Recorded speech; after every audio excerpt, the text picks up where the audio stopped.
오늘의 헤드라인입니다. 태풍 하기비스가 일본을 강타하면서 후쿠시마 원전의 방사성 폐기물과 오염수 처리에 허점이 드러났습니다. 방사성 폐기물 자루가 몇 개나 떠내려갔는지 아직 오리무중이고 태풍이 지나가는 동안 오염수 처리 설비에서 수차례 누수 경보가 울렸지만 도쿄전력은 빗물에 의한 오작동이라고 치부하고 있습니다. 민통선 부근 멧돼지 폐사체에서 아프리카 돼지열병 바이러스가 잇따라 검출되면서 접경지는 연일 비상입니다. 바이러스 확산을 막기 위해 군부대 저격수와 엽사들이 실탄을 써서 멧돼지를 사살하고 있습니다.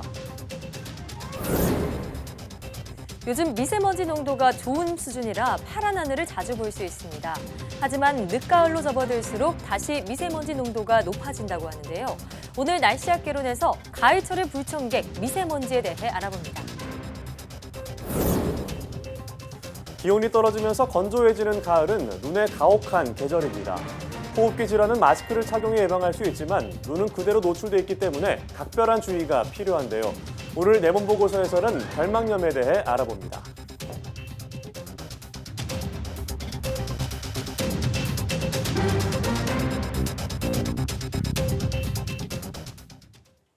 여러분 안녕하십니까? 사이언스 투데이입니다.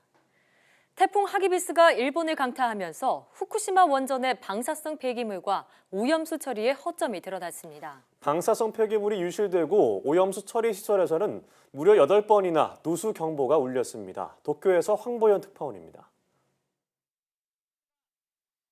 태풍이 후쿠시마현에 본격적인 영향을 미치기 시작한 지난 주말 밤 9시 반쯤 후쿠시마현 다무라시 수로로 여러 개의 방사성 폐기물 자루가 떠내려갔습니다. 事故の後の除染をした時の周りの土とか木とか葉っぱとかそういったもの入って保管しているものなんですけども 다무라시 측은 부근 폐기물 보관소 위탁 관리업자가 순찰 중에 이를 발견해 알려오자 회수 작업에 나서 자루 10개는 찾았다고 밝혔습니다. 하지만 이런 방사성 폐기물 자루가 도대체 몇 개나 떠내려갔는지는 아직도 오리무중입니다. 유실된 자루가 원래 있던 보관소에는 약 2,700개가 쌓여 있었고 이런 보관소가 다무라시에만 95곳이나 됩니다.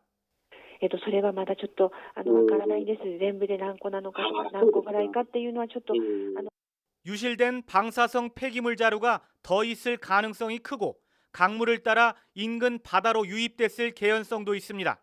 현지 언론은 폭우가 충분히 예보된 상황이었지만 이에 대한 별다른 대비가 없었다고 지적했습니다. 2011년 폭발 사고가 일어난 후쿠시마 원전에서는 태풍이 지나는 동안 오염수 처리 설비에서 8번이나 누수 경보가 울렸습니다. 도쿄전력은 이에 대해 한 번은 경보기 자체에 문제가 있어 교체했고 나머지는 빗물 때문에 일어난 일이라며 오작동 가능성에 무게를 두었습니다. 하지만 누수가 실제 있었는지 여부에 대해서는 명확한 설명이 없습니다. 일각에서는 설사 빗물에 의한 오작동이더라도 태풍이 오기 전까지는 간혹 한 번씩 있던 누수 경보가 하룻밤 사이에 8번이나 울린 것은 분명 문제가 있는 게 아니냐는 지적도 나오고 있습니다. 도쿄에서 YTN 황보현입니다. 보건복지부는 세계보건기구 WHO 서태평양 지역총회에 참석해 후쿠시마 원전 오염수 처리 문제와 관련해 우리 정부의 우려를 일본 측에 전달했다고 밝혔습니다. 강도태 보건복지부 기획조정실장은 기후변화, 환경과 보건 의제 발언에서 후쿠시마 원전 오염수 처리에 대해 우려를 표명하며 일본을 비롯한 국제기구에서 경각심을 갖고 대응해 줄 것을 촉구했습니다. 강도태 실장은 원전 오염수의 해양 방류는 서태평양 지역의 해양 환경과 이 지역 주민들의 건강에 중대한 영향을 미칠 수 있는 국제 이슈라며 이는 일본만의 문제가 아니라 국제적인 차원의 문제라고 말했습니다. 한국수력원자력이 신한울 원전 3, 4호기 건설과 관련해 취소가 아닌 보류 상태라며 여러 가능성이 다 있다고 강조했습니다. 정재훈 사장은 한수원 국정감사에서 신한울 3, 4호기 건설은 8차 전력수급 계획에 의해 일단 제외된 상태라면서도 이미 발전 허가가 나 있는 만큼 조심스럽게 다뤄야 한다는 판단에 따라 보류 조치한 상태라고 설명했습니다. 또 보류는 여러 가능성이 있다는 뜻이라며 소송을 전제로 한다면 취소할 수 있지만 그럴 생각은 없다고 설명했습니다. 다만 건설 재개 가능성에 대해서도 할 수 있다는 것은 아니라며 양쪽 모두에 대해 확답을 피했습니다. 아프리카 돼지열병이 결국 민간인 출입 통제선, 민통선 내부의 멧돼지까지 퍼졌습니다. 군 장병과 엽사들이 실탄을 써서 멧돼지를 사살한다고 하는데요. 네, 현장 분위기 살펴보겠습니다. 지환 기자입니다. 민통선 내부 야생 멧돼지 폐사체에서 아프리카 돼지열병 바이러스가 검출된 이후 취재진이 강원도 철원을 찾았습니다. 외부로 통하는 길목엔 모조리 방역 초소가 세워졌습니다. 철원군의 차단 방역은 일단 서쪽인 경기 지역과의 도로를 세로로 막고요. 그 다음에 강원도 남부 지역, 그러니까 남쪽을 가로로 다시 막는 방식입니다. 일단 발생 지역인 경기도 연천군에서 바이러스 유입을 막고 혹시 뚫리더라도 남쪽으로는 내려보내지 않겠다는 겁니다. 그런데 변수가 있습니다. 바로 멧돼지입니다. 비무장지대 곳곳을 헤집는 야생 멧돼지, 많아도 너무 많고 어디로 이동할지도 모릅니다. 아프리카 돼지열병 확산 초기 환경부가 멧돼지 포획이나 사살을 금지했는데 그러다 보니 이미 감염이 광범위하게 확산했을 가능성도 현장에서는 제기됩니다. 무조건 잠든 게 능사가 아니다. 뭐 그런 식으로 행동 중에서는 방송 행위 같은 그런 식으로 흘러간 것 같아요. 멧돼지가 원인일 수 있다는 분석이 나오면서 관련 신고는 급증하고 있습니다. DMZ는 물론 바다에서도 멧돼지 사체가 발견됩니다. 접경지 자치단체도 연일 비상대책회의입니다. 이번 주 내내 전방사단 군부대 저격수와 엽사들이 함께 조를 짜 공동작전을 벌일 계획. 실탄을 쏜다는 소리에 민통선 인근 마을은 바짝 얼어붙었습니다. 민통선 이북 지역에서 멧돼지 집중 포획 사살 작전이 시행됩니다. 주민 여러분께서는 사고가 발생하지 않도록 유의하여 주시기 바랍니다. 하지만 잡은 멧돼지는 어찌 처리할지 멧돼지 사체를 먹는 까마귀나 야생동물은 어떤지 대책이 없습니다. 여기에 작전지가 대부분 지뢰 지역인데다 총을 쏠 경우 멧돼지 이동 반경이 더 넓어져 바이러스가 더 확산할 것이라는 우려도 나옵니다.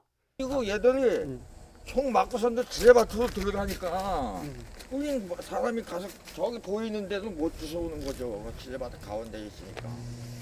철원군청에서 철원군 주민 전체에게 조금 전에 문자 메시지를 보냈습니다. 저도 받았는데요. 앞으로 사흘간 이곳 민통선 지역에서 실탄을 써서 야생 멧돼지 포획 그리고 사살 작업을 한다는 그런 내용입니다. 주민들은 출입을 통제하니까 협조를 바란다는 그런 내용인데요. 정말 뚫리면 끝장 이런 말이 생각나는 현장입니다. 지금까지 강원도 철원에서 YTN 지환입니다. 아프리카 돼지열병으로 살처분하는 돼지는 시가로 보상하되 평가를 마치기 전 절반이 우선 지급됩니다. 농림축산식품부는 아프리카 돼지열병으로 피해를 본 농가를 돕기 위해 이 같은 내용을 포함한 지원 대책을 마련했습니다. 농식품부는 살처분 지원 외에 돼지를 수매한 농가에는 도축한 뒤 7일 안에 대금을 주기로 했습니다. 살처분 뒤 돼지를 다시 기르기까지 기간 동안 생계를 위해 축산농가 평균 가계비인 337만 원을 길게는 6달까지 지원하기로 했습니다. 재입식이 늦어지면 지원 기간을 늘릴 것도 검토하기로 했습니다.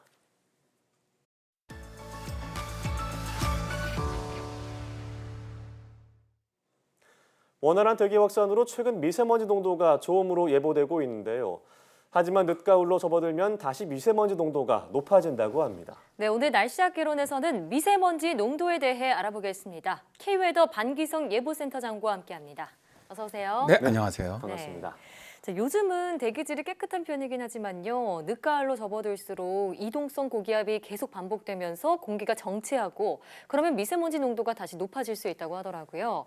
자, 그런데 같은 지역이라도 위치에 따라서 미세먼지 농도가 달라질 수 있다고요? 네, 그렇습니다. 예.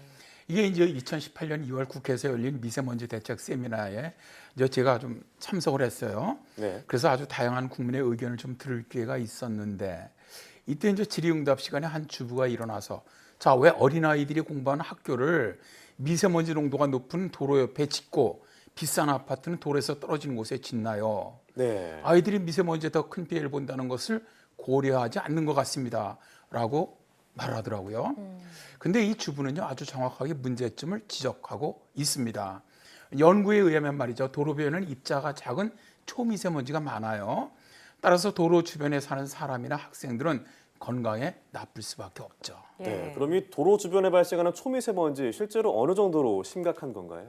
이제 같은 지역도 교통량에 따라서 초미세먼지 농도가 7%가 낮다고 합니다. 네. 국립환경과학원은 수도권 대기환경청과 2018년 5월 4일부터 9일간 지역별 초미세먼지를 조사를 해봤습니다.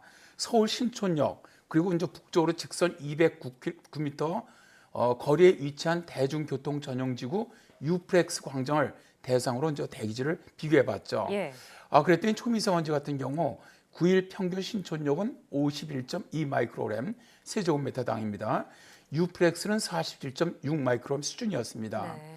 미세먼지를 만드는 황산화물과 질소산화물도 유프렉스가 각각 37.2%, 44.5%가 낮았습니다. 그러니까 교통량이 많은 곳이 초미세먼지 농도가 7% 이상 높다는 정량적인 연구 결과가 나온 것이죠. 이 수치로 밀어서 짐작해 봤을 때도 교통량이 적은 곳에서 사는 곳이 아무래도 건강에 좋지 않겠습니까? 네, 그렇습니다. 자, 물론 도로 주변도 문제지만요. 커다란 차들이 자주 왔다 갔다 하는 공사장 있죠. 이 네. 공사장 역시도 공기 오염이 더 심각할 것 같은데 어떤 정도 수준인가요? 네, 맞습니다. 이게 이제 한국환경공단이 수도권 도로 내 미세먼지 농도를 이동 측정 차량으로 2019년 4월에 조사를 해봤어요. 그랬더니 이제 우리가 이제 초미세먼지가 매우 나쁨이 76인데 네.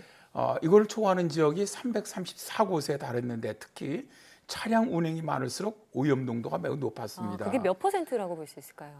굉장히 많다고 볼 수가 있죠. 일단 한 정확한 30% 정도 네네. 되는 것 같네요. 특히 이제 대형 차량이 드나들고 공사 분쟁이 많은 공사장에서 아주 가장 심했는데요.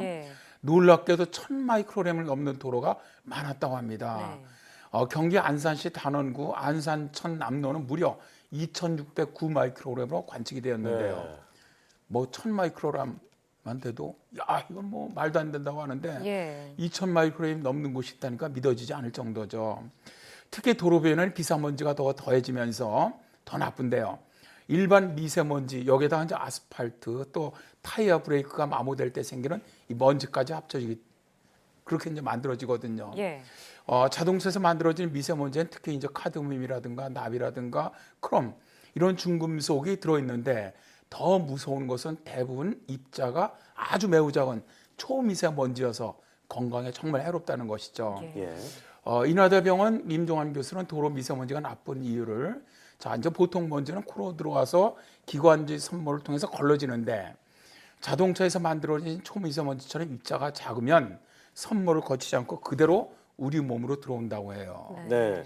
자, 그렇다면 이 앞서 말씀하신 주부의 말처럼 도로 주변에 아이들이 다니는 학교를 짓는 것을 좀 심각하게 봐야 되지 않을까요? 그렇죠.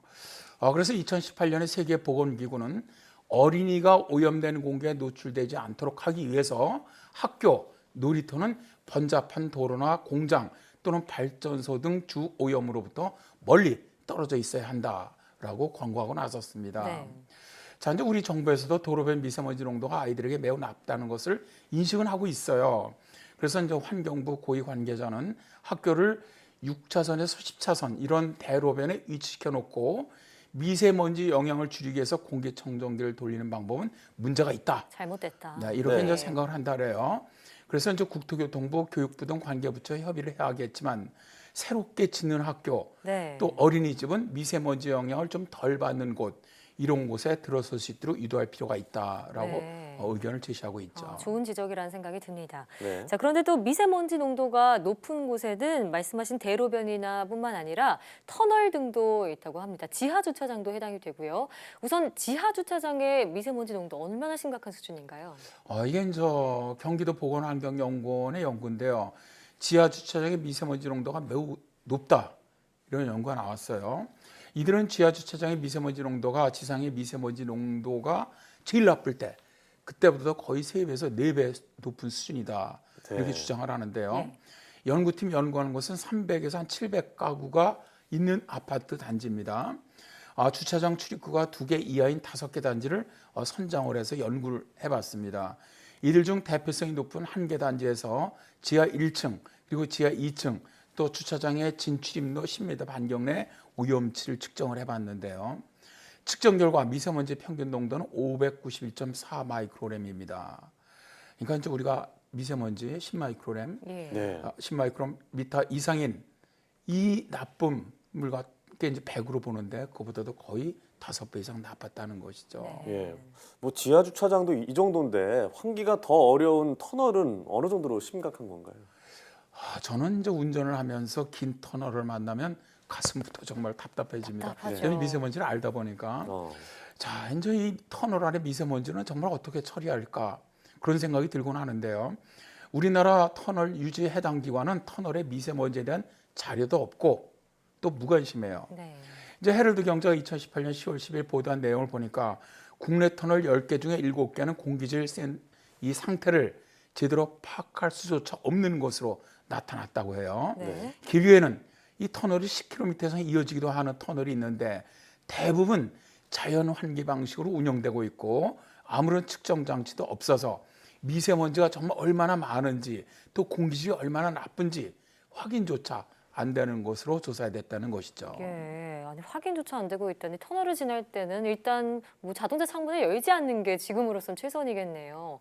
자, 그런데 이렇게 뭐 정기적으로 측정하는 방식은 없다고 하더라도 실제로 측정해본 그런 결과 자료가 있는지 궁금한데요. 한 번 있었습니다. 예. 2017년에 인천시의 보건환경연구원이 이제 김포, 인천 고속도로 구간인 북항터널이죠. 이게 구간이 5.6km예요. 네. 미세먼지를 측정해봤습니다. 그랬더니 최대 595 마이크로그램이었어요. 이게 이제 환경부가 정한 도로 재비산먼지 기준인 200 마이크론보다 거의 3배 가까이 많았어요. 예. 자, 이제 2017년 한국생활학회지 24권에 발표된 고속도로 터널 내 실내 오염물질 농도의 일평균 농도 특성을 보니까 경기도 군포시 수리터널, 충북 단양군 중령터널 등 이렇게 차량 통행량이 많은 시간대에는 미세먼지 농도가 환경부 허용 기준을 초과한다. 이렇게 예. 나와 있습니다. 근데 이제 심각한 것은 미세먼지 농도 상태조차 파악할 수 없는 자연 환기 방식의 터널은 어떻게 관리해야 하는지조차 이런 별다른 규정조차 없다는 것이죠. 네. 자, 이 이야기는 당분간 터널의 환기 상태가 좋아지기 힘들 힘들다. 것이라는 겁니다. 예.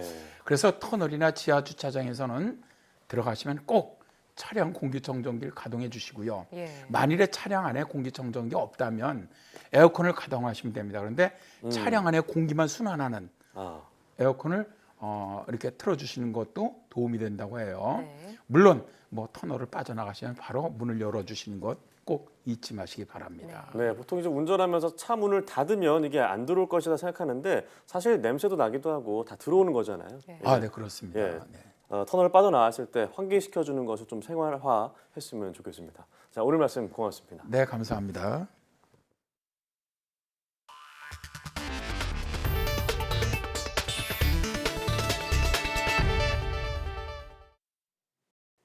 서로 다른 곳에 있는 사람들이 가상의 공간에 모여 대화를 하거나 심지어 쇼핑도 함께 할 수 있는 기술이 개발됐습니다. 다른 사람들과 소통하기 위해 사용하는 SNS가 가상과 현실을 넘나들며 한 단계 진화할 것으로 기대됩니다. 이혜리 기자의 보도입니다. 자신의 신분을 감춘 채 위기로부터 세상을 구하는 첩보 요원의 이야기를 다룬 영화입니다. 전 세계에 흩어져 있는 요원들이 마치 같은 공간에 있는 것처럼 한자리에 모여 앉아 비밀스러운 작전을 짭니다. 영화 속 장면처럼 20km 넘게 떨어진 곳에 있는 사람들이 가상의 공간에서 만났습니다. 각자 VR 헤드셋을 착용하고 가상의 세계로 접속한 겁니다. 안녕하세요. 잘 지냈어요? 자신의 모습을 담은 캐릭터들이 가상 공간에서 만나 실시간으로 메시지를 주고받거나 추억이 담긴 동영상을 공유하며 대화합니다. 이번에는 사고 싶은 물건을 고르기 위해 가상의 쇼핑몰로 이동합니다. 진열된 상품을 보며 어떤 물건이 좋을지 서로 의견을 나눕니다. 회의 기능을 할 수 있는 기능과 그다음에 모여서 쇼핑을 할 수 있는 쇼핑 공간, 그리고 게임을 할 수 있는 게임 공간이 있고요. 실제 그냥 엔터테인먼트뿐 아니라 산업용이나 또는 뭐 사업적인 목적 아니면 교육적인 목적으로도 다 활용이 가능합니다. 시간과 장소에 구애받지 않고 가상현실 속에서 실시간으로 다양한 정보와 감정을 공유할 수 있는 새로운 플랫폼입니다. 양손에 착용하는 특수 장치가 가상의 터치를 실제 손끝 떨림으로 전달해 현실과 가상의 경계마저 허뭅니다. 가상현실 공간에서 혹은 혼합현실 공간에서 여러 사용자들이 함께 모여서 소통할 수 있는 그러한 솔루션을 제공하려고 하는 것입니다. SNS를 통해 다양한 정보를 공유하는 게 어느새 일상이 된 시대. 과학기술의 발달에 힘입어 현대인에게 깊이 뿌리내린 쌍방향 소통은 앞으로 더 진화할 것으로 보입니다. YTN 사이언스 이혜리입니다. 국회 과학기술정보방송통신위원회 국정감사는 새로운 기술과 산업에 대한 질의가 많다 보니 전문 용어가 종종 등장해 다소 어렵게 느껴지기도 합니다. 네, 심각하게 질의답변이 이어지던 국감장에서 한 의원이 커다란 고글을 쓰고 질의를 시작하면서 좌중의 눈길을 끌었습니다. 무엇을 묻고 싶었던 것인지 화면 보시겠습니다.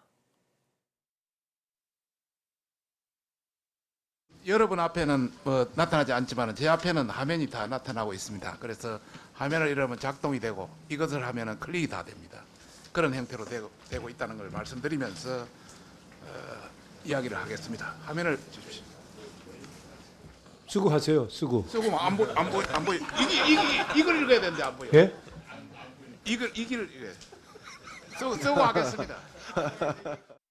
쉽게 누구나 멀리서 로봇까지 자동차까지 모든 것이 조정이 가능한 것이 바로 AR 또 VR 구글이다. 고글이다 이런 말씀을 드리고 싶습니다. 여러 곳으로 다 이렇게 급격하게 바뀌어 나갈 것이다 이런 말씀을 드리고 싶습니다. 그런데 우리는 상당히 이에 대한 대처가 미흡하다. 새로운 개념의 혁신 제품은 전에 없던 시장을 여는 촉매 역할을 합니다. 정부가 공공조달 서비스로 혁신 제품의 성장을 도울 수 있도록 혁신 시제품 시범 구매 사업을 시작했습니다. 이정우 기자가 보도합니다. 전국에 설치된 CCTV는 공공기관 100만여 대를 포함해 모두 1,400여만 대. 전기적 신호를 시각 정보로 변환시켜 전달하는 LCD 기술로 화질을 조정하는 CCTV가 소개됐습니다.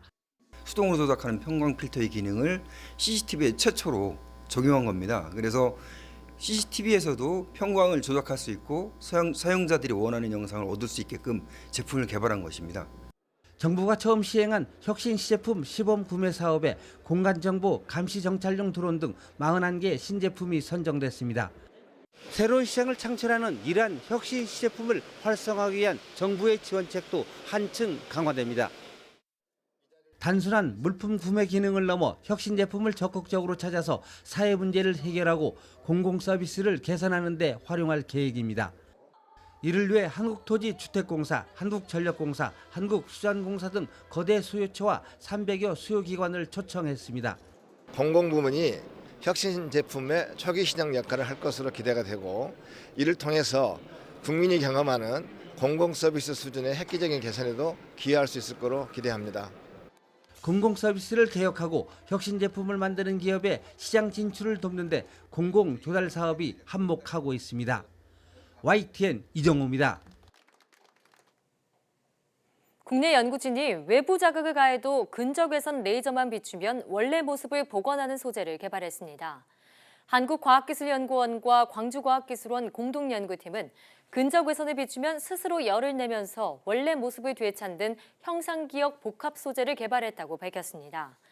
폴리우레탄에 탄소 나노튜브를 첨가제로 합성해 만든 이 소재는 근적외선을 비추면 10초 안에 300도씨까지 온도가 올라가면서 원래 모습으로 복원됩니다. 연구팀은 이 소재의 발열 기능을 이용해 전자기기의 코팅제나 비행기 날개 또는 추운 지역의 제설, 제빙 소재 등으로 폭넓게 활용할 수 있다고 설명했습니다. 문재인 대통령이 미래차 시대의 세계 최초, 최고의 기술 선도국이 될 수 있는 기회를 맞았다면서 세계 1위 도약을 위한 비전과 추진 전략을 발표했습니다.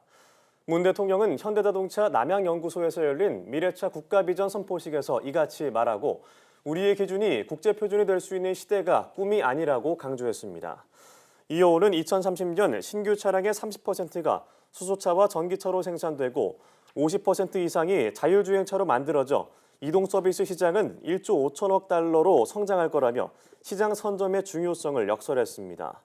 또 2030년까지 전기차, 수소차 신차 판매 비중을 세계 1위 수준인 33%까지 끌어올리고 완전 자율주행 상용화 시기를 2030년에서 2027년까지 3년 앞당기기 위해 미래차 부품 소재 기술 개발과 실증에 2조 2천억 원을 투자하겠다고 약속했습니다.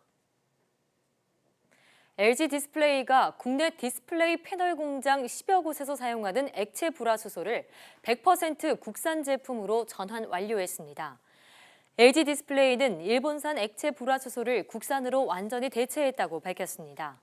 앞서 LG 디스플레이는 일본의 수출 규제 조치로 불화수소 수입이 차질을 빚은 뒤 지난달부터 국산 불화수소를 생산 라인에 투입해왔습니다. 삼성 디스플레이도 지난달 국산 불화수소 시험을 마치고 투입 시기를 조율하고 있습니다. 그러나 디스플레이와 달리 반도체 공정에 사용되는 기체 불화수소, 에칭가스는 아직 국산화가 이뤄지지 않아 일본 업체에 의존해야 하는 상황입니다. 최규영 과학기술정보통신부 장관이 달 탐사 사업에 대한 연구 현장의 다양한 소리를 듣기 위해 한국항공우주연구원을 찾았습니다. 최 장관은 일선 연구자들을 만나 국내 최초의 우주탐사 프로젝트인 달 탐사 사업의 궤도선 중량, 연료 용량 등 기술적 난제와 연구자 간의 이견 등 다양한 의견을 들었습니다. 한국천문연구원이 운영하는 한국우주전파 관측망이 첫 동시관측 10주년을 맞았습니다. 한국우주전파 관측망은 서울과 울산, 제주도에 각각 설치된 지름 21m 전파 망원경을 이용해 동시에 한 천체를 관측함으로써 한반도 크기 500km의 전파 망원경 효과를 구현하는 시스템입니다. 천문연구원은 이를 통해 은하 중심부 모습과 별이 탄생하는 모습, 블랙홀 연구 등 우리나라 천문학 연구에 크게 이바지했다고 밝혔습니다. 공중 화장실을 이용하는 사람 3명 가운데 1명은 손을 씻지 않는 것으로 나타났습니다. 질병관리본부와 분당 서울대병원은 지난달 19일부터 엿새 동안 공중 화장실 사용자 1000여 명을 관찰한 결과 32.5%는 손을 전혀 씻지 않았다고 밝혔습니다. 또 43%는 비누 없이 물로만 손을 씻었고 30초 이상 흐르는 물에 비누로 손을 씻은 사람은 2%에 해당하는 21명에 불과한 것으로 나타났습니다. 질병관리본부는 공중 화장실의 문고리나 변기 뚜껑 등에는 황색포도 상구균과 같은 병원성 세균이 많기 때문에 이용 후에는 올바른 방법으로 손 씻기를 실천하는 것이 중요하다고 강조했습니다.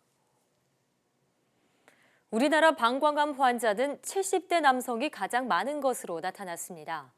건강보험공단이 2014년부터 4년 동안 진단받은 방광암 환자를 분석한 결과 지난해 전체 방광암 환자 수는 3만 7천여 명으로 4년간 35% 가까이 증가했습니다. 이 가운데 81%는 남성 환자로 여성보다 4.2배 많았으며 증가율은 여성이 남성보다 연평균 2.4%포인트 정도 더 높은 것으로 나타났습니다. 나이별로는 70대 환자가 34.6%로 가장 많았고 60대와 80대 환자가 그 다음으로 많았습니다.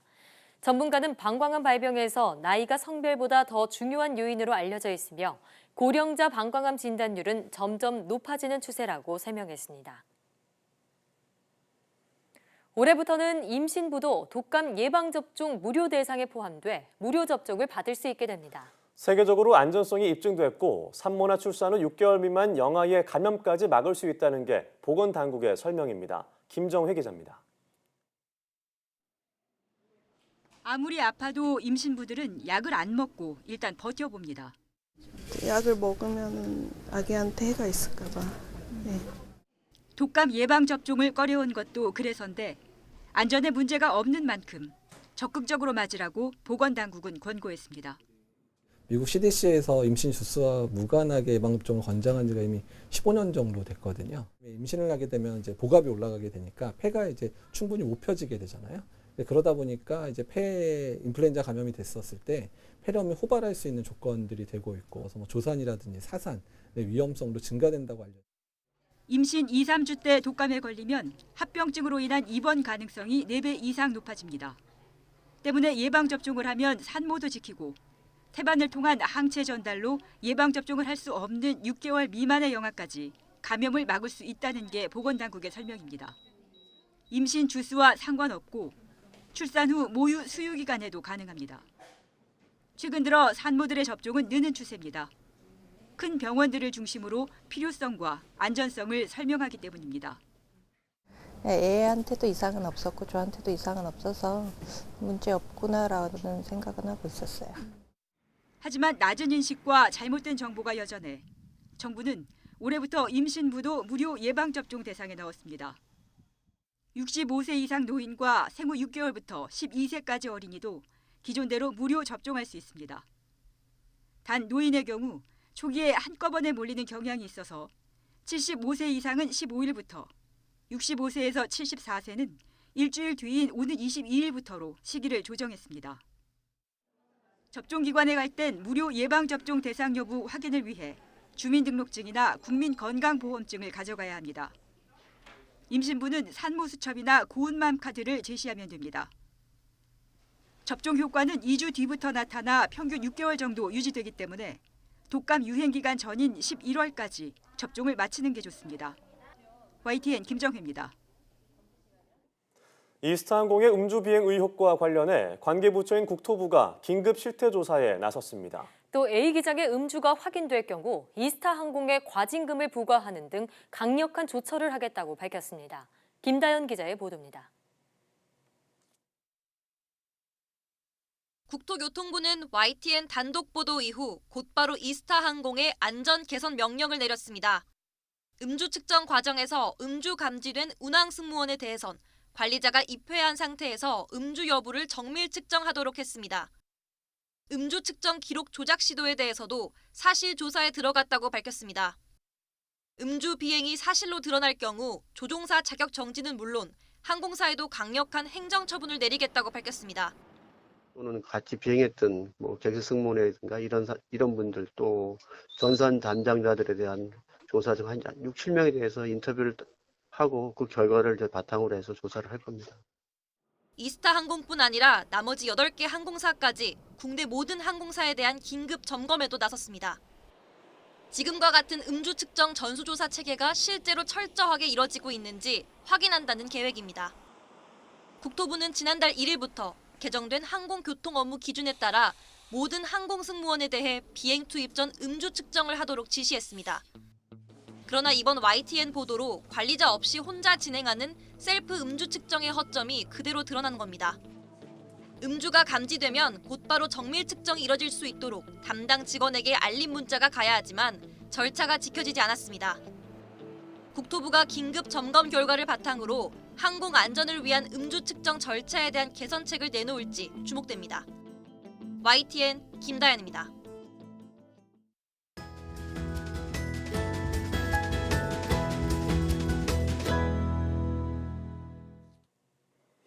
기온이 떨어지면서 건조해지는 가을은 눈에 가혹한 계절입니다.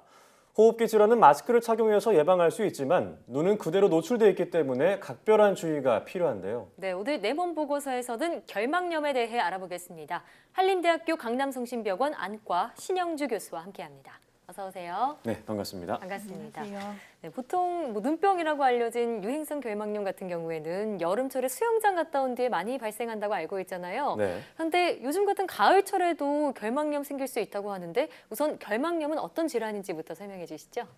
예, 결막염을 설명을 드리려면 먼저 결막이 뭔지를 알아야 되는데요. 예. 결막은 흰자 위의 맨 겉면과 눈꺼풀 안쪽의 겉면을 둘러싸고 있는 얇고 투명한 점막 조직인데요. 결막은 안구가 원활하게 움직일 수 있게 하며 그다음에 눈물의 수성 및 점성 성분을 생성하고 분비해서 안구 표면을 보호하는 항균 성분을 분비하는 등 면역 기능도 가지고 있습니다. 예. 결막염은 바이러스, 알레르기, 화학약품 등의 여러 가지 원인에 의해 결막에 염증이 생기는 질환이고 한쪽 눈 또는 양쪽 눈에 나타날 수 있습니다. 네, 이 결막염에도 종류가 여러 가지가 있는 걸로 알고 있는데 그 결막염에 걸리는 원인은 어떤 것이 있을까요? 결막염의 원인은 매우 다양한데요. 결막염의 원인으로는 세균, 바이러스, 기생충, 아토피, 화학제품, 그다음에 자외선, 먼지 등을 들 수 있습니다. 네. 결막염은 원인에 따라서 세균 결막염과 바이러스 결막염 등의 감염성 결막염, 그다음에 알레르기 결막염, 봄철 각 결막염, 아토피 각 결막염, 거대 유두 결막염, 접촉 피부 결막염 등 면역성 결막염, 그 외에 독성 결막염 등 비감염성, 비면역성 결막염이 있습니다. 엄청 많군요. 그중 가장 잘 알려진 결막염은 아데노바이러스에 의한 급성 바이러스 결막염이고, 이 결막염을 저희가 흔히 눈병이라고 부르는 그런 결막염입니다. 이러한 결막염은 원인에 따라 잘 감별해야 되고요. 원인에 따라서 치료법이 차이가 있기 때문에 따라서 결막염이 발생을 하면 안과를 방문을 하셔서 검사를 받으시고 적절한 치료를 받으시는 것이 좋겠습니다. 네, 그 수많은 원인에 따라 결막염의 종류도 이렇게나 다양하군요. 자, 그러면 각각 증상에도 좀 차이가 있지 않을까 싶은데요. 결막염의 일반적인 증상으로는 보통 이제 자각 증상으로는 통증, 가려움증, 이물감, 발적, 부종, 눈곱 등이 있고요. 타각 증상으로서는 눈이 충혈, 분비물, 삼출물, 결막 부종, 거짓, 눈꺼풀 처짐, 그다음에 결막 및 출혈, 여포, 유가종 등이 있습니다.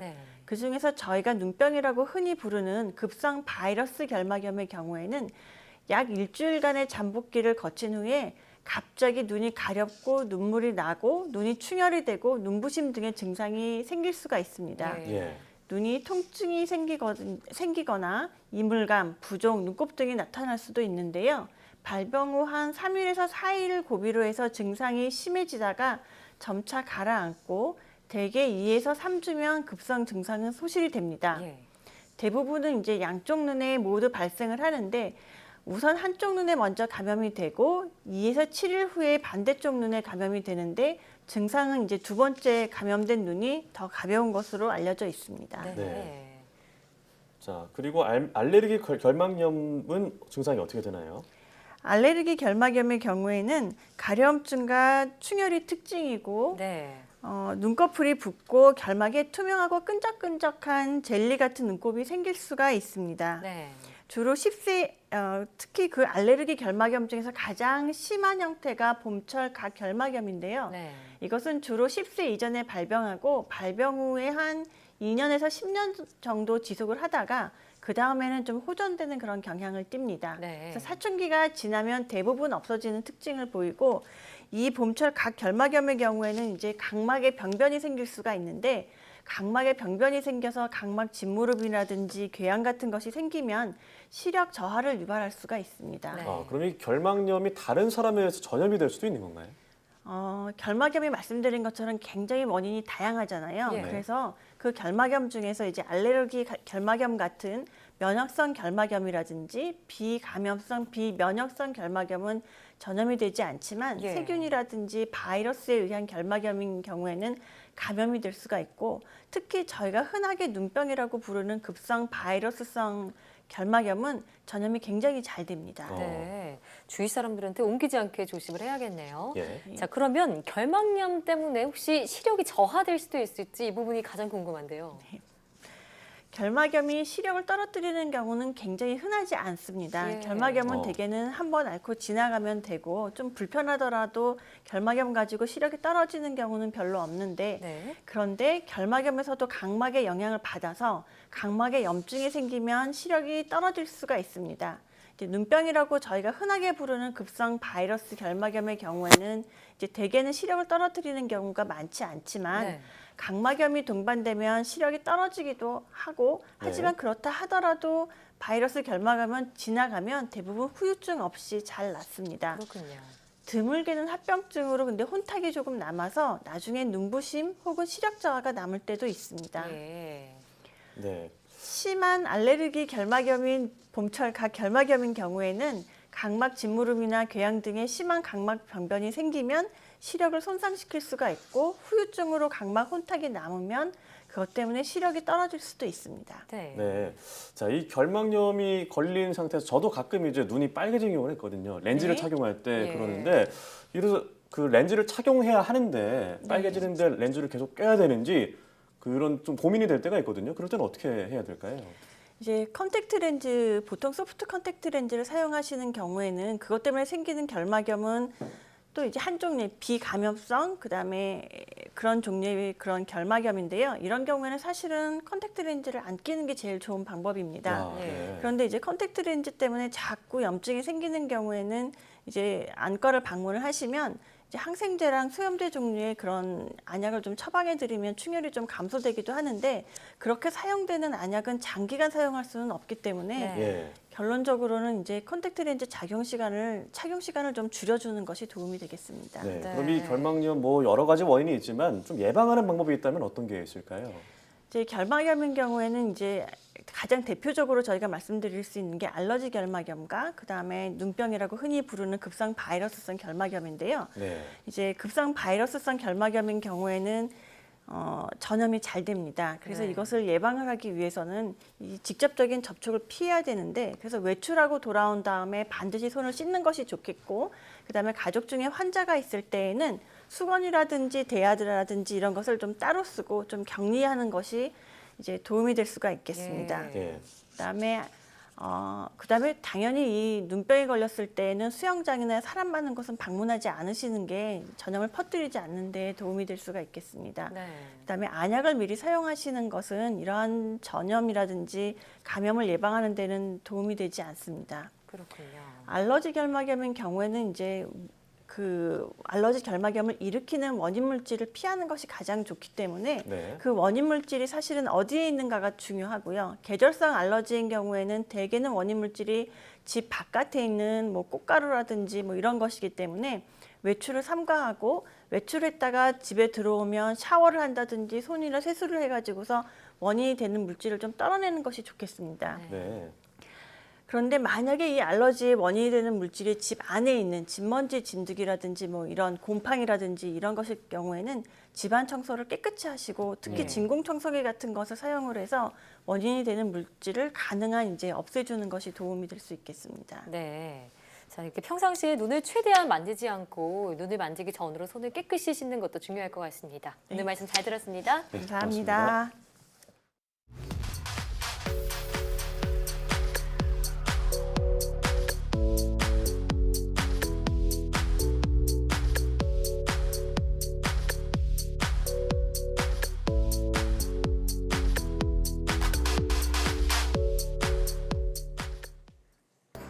요즘처럼 건조하고 바람이 많이 부는 가을철에는 눈이 뻑뻑하거나 찌르는 느낌이 드는 안구 건조증 증상이 더 심해질 수 있는데요. 네, 이 안구 건조증과 결막염은 비슷한 증상을 보이기 때문에 잘못 진단되는 것을 예방하기 위해 적절한 검사를 반드시 받아야 합니다.